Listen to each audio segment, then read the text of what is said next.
Mga balitang dapat abangan ngayong araw sa Alakdan News Update. 1,815 na residente sa Parang Sulu na kinabang sa isinagawang Medcap.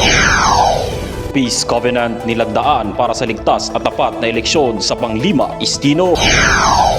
Commanding General ng Philippine Army bumisita sa 11th Infantry Alakdan Division. Ang lahat ng yan dito lamang sa Alakdan News Update. Sa pagpapakita ng walang kapantay na dedikasyon sa paglilingkod sa komunidad at inklusibong pag-unlad, pinangunahan ng 11th Infantry Alakdan Division ang Medical Civic Action Program or MEDCAP at Serbisyo Karaban mula Abril 2 hanggang 4 ngayong taon. Narito ang report. Sa ilalim ng pamumuno ni Major General Leonardo I. Peña, idinaos ang aktibidad sa mga barangay ng Lupa Abo, Lipunos at Alolayag-layag sa bayan ng Parang Sulu. Nakapaghatid ang programa ng tulong sa 1,850 na mga residente mula sa iba't ibang bahagi ng bayan ng Parang. Kabilang sa mga serbisyong inalok ay ang medical consultation, minor surgery, dental check-up, eye examination, counseling at libreng gupit, pati na rin ang PSA at National ID registration. Upang maghatid ng kasiyahan sa mga kabataan, nagsagawa rin ng parlor games at isang nakakatuwang magic show na nagbigay ngiti sa maraming mukha. Ipinahayag ni Reverend Samuel Buntilaw ng PGCAG ang kanyang pasasalamat at sinabing ang mga ngiti ng mga taong aming napaglingkuran ay sapat upang maging makabuluhan ang gawaing ito at magbigay inspirasyon sa amin na ipagpatuloy ang aming misyon. Simula pa noong 2019, naging matatag na katuwang ng 11ID at ng Philippine Army ang PGCAG sa pagbibigay ng medical at dental assistance.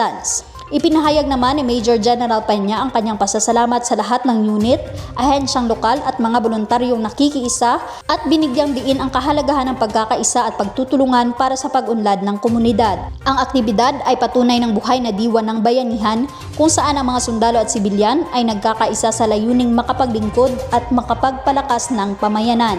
Ang 11th Infantry Division kasama ang mga dedikadong katuwang nito ay patuloy na isinusulong ang layunin ng kapayapaan, kaunlaran at serbisyo lampas sa larangan ng labanan.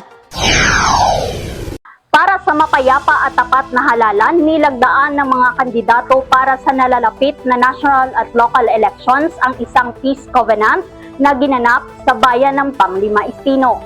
Ang detalye mula kay PFC Bizares. Kabilang sa mga lumahok sa aktibidad sina Honorable Benchar Istino, tumatakbong alkalde, at Honorable Mercedes Istino, tumatakbong vice-alkalde kasama ang kanilang 8 kandidato para sa sangguniang bayan. Pinangunahan ang covenant signing ni Ginoong Hannibal Tolawe, Election Officer ng Bayan ng Umar, at Ginang Kahidja Iraji, Municipal Local Government Operations Officer ng Panglima Istino. Dumalo rin ang makinatawan mula sa sektor ng seguridad bilang suporta at saksi sa nasabing aktibidad. Kabilang dito sina Brigadier General Alaric Avelino de los Santos ng 1102nd Infantry General Brigade, Lieutenant Colonel Homer Istolas, Commanding Officer ng 21st Infantry Invincible Battalion, Police Lieutenant Colonel Chris Conrad Gutierrez, Deputy Director for Operation ng Sulu Provincial Police Office, Police Lieutenant Colonel Sabri Jain Lakibol, Force Commander ng 2nd FMPC Sulu, at Police Lieutenant Wenfred Di Payaso, Hepe ng Panglima Istino Police Station. Sa kanyang mensahe, binigyan diin ni Brigadier General de los Santos ang kahalagahan ng pagkakaisa at pananagutan ngayong panahon ng halalan. Aniya, ang Peace Covenant na ito ay hindi lamang isang seremonya. Ito ay pampublikong deklarasyon ng ating sama-samang responsibilidad na pangalagaan ang demokratikong proseso. Dagdag pa niya, napakahalaga ang papel ng mga lokal na leader at kandidato sa pagbibigay ng mabuting halimbawa ngayong halalan. Ang kanilang pangako sa kapayapaan at kaayusan ay patunay ng tunay na serbisyo publiko. Tandaan natin na nagsisimula ang pamumuno hindi sa araw ng halalan, kundi sa kung paano natin isagawa ang buong proseso nito. Dagdag pa ni Brigadier General de los Santos, ang Peace Covenant signing ay nagsisilbing makapangyarihang paalala ng kolektibong tungkulin ng mga kandidato, opisyal at mga stakeholders na itaguyod ang integridad, paggalang at batas sa pagsasagawa ng halalang 2025. Mula sa 11th Infantry Alakdan Division, ako ang inyong Alakdan Trooper, PFC Bizares.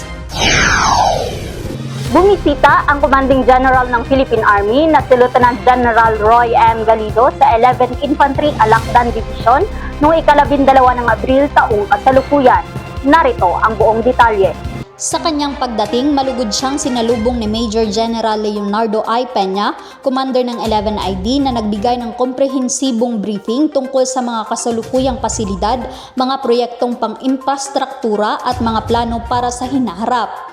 Ibinida sa nasabing briefing ang mga tuloy-tuloy na pagsisikap ng Alakdan Division na mapahusay ang kakayahang operasyonal at mapabuti ang kapakanan ng mga tropa sa pamamagitan ng pag-upgrade ng mga kampo at estratehikong pasilidad. Nakiisa ang CGPA sa isang fellowship dinner kasama ang mga enlisted leaders at battalion commanders bilang simbolo ng pagkakaisa at pagkilala sa kanilang pagsusumikap, sakripisyo at dedikasyon sa tungkulin.